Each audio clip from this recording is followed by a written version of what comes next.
उस रात बारिश नहीं हो रही थी, फिर भी जमीन गीली थी क्योंकि उस पर खून बह रहा था।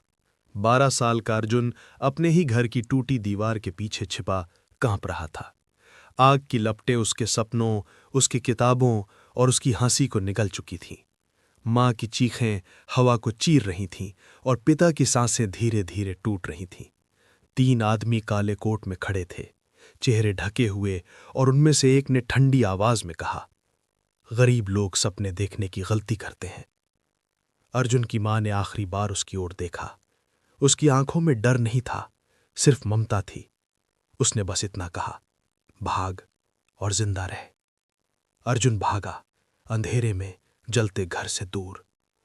उस रात वो जिंदा तो बच गया, लेकिन उसका बचपन वहीं राख हो गया। 15 साल बीत गए। शहर वही था, पर अर्जुन वही नहीं रहा। अब दुनिया उसे आरव मल्होत्रा के नाम से जानते थे। महंगे कपड़े, ठंडी आंखें और दिल में वो आग जो कभी बुझी नहीं। वो उन्हीं लोगों की दुनिया में घुस चुका था जिन्होंने उसका सब कुछ छीना था। बिल्डर, नेता, पुलिस और अंडरवर्ल्ड। कमजोर लोग हालात से डरते हैं। अर्जुन ने हालात बनना सीख लिया था। उसका पहला निशाना था विक्रम राणा, शहर का सबसे बड़ा बिल्डर। वही आदमी जिसने उसके पिता की जमीन छीनी थी।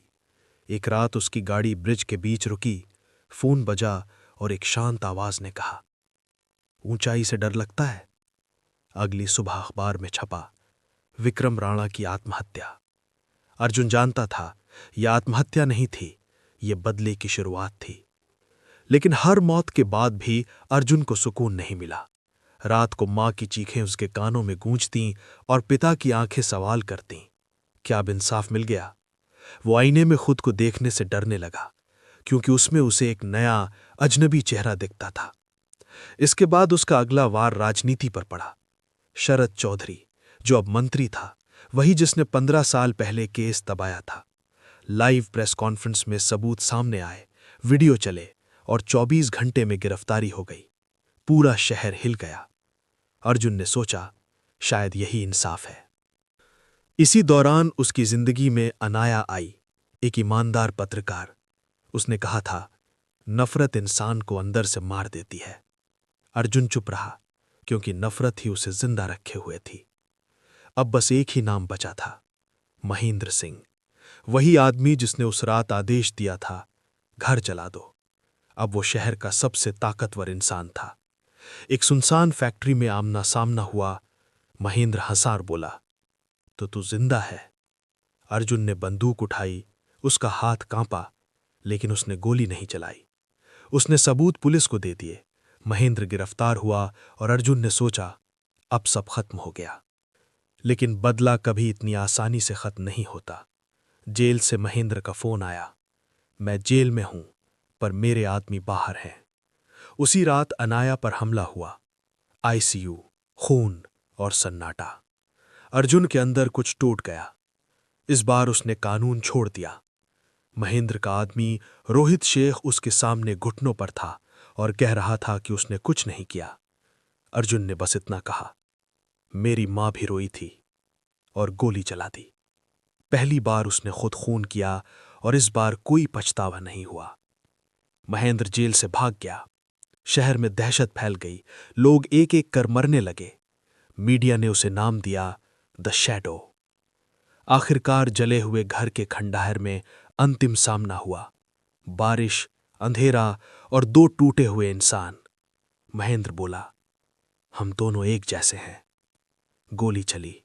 महेंद्र मर गया। अर्जुन घायल हुआ। उसने खुद सरेंडर कर दिया। अदालत ने उसे उम्र कैद की सजा दी। लेकिन जेल में भी अर्जुन को चैन नहीं मिला। बाहर हत्याएं जारी थीं, शैडो जिंदा था।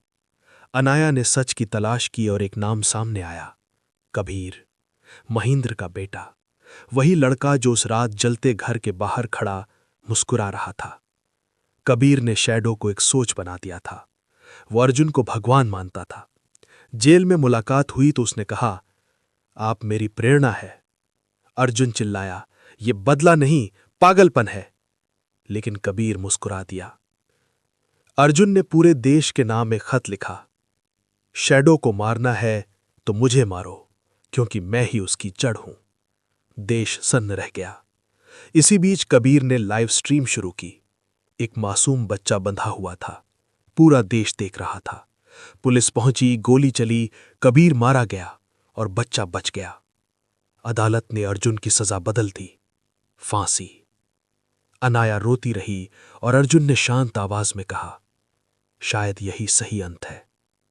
फांसी से पहले अर्जुन ने आसमान की ओर देखा। न आग थी, न चीखें, बस एक अजीब सी शांति थी। लेकिन शहर की एक दीवार पर किसी ने लिख दिया था, शैडो कभी नहीं मरता, क्योंकि बदला किसी इंसान में नहीं, सोच में जिंदा रहता है।